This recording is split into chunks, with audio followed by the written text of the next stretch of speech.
On December 8, 1980, the world of music fell silent.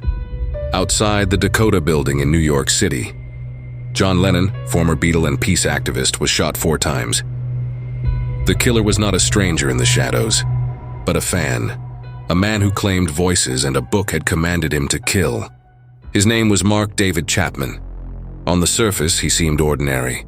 He worked odd jobs, he loved music, and like millions, he admired the Beatles. But beneath that surface grew a dangerous obsession. Chapman's life spiraled into depression, loneliness, and paranoia. He began to believe that destiny had chosen him to silence John Lennon. Chapman carried a copy of The Catcher in the Rye everywhere. He called it his manifesto.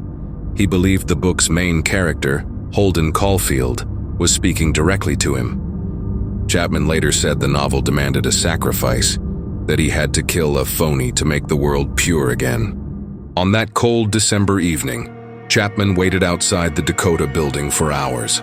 Earlier that day, he had even asked Lennon for an autograph. A haunting photo shows Lennon signing an album for the man who would later kill him. That night, as Lennon returned home with Yoko Ono, Chapman stepped forward. 5 shots rang out. 4 struck Lennon in the back. He collapsed just inside the building. Within minutes, John Lennon was gone.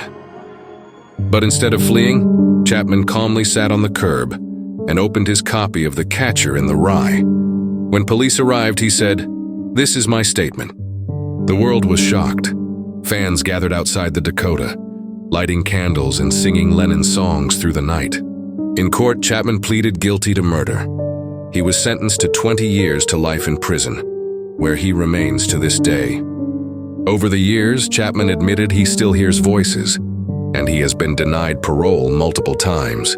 To many, he was just a troubled man, but others believe he was controlled by something much darker.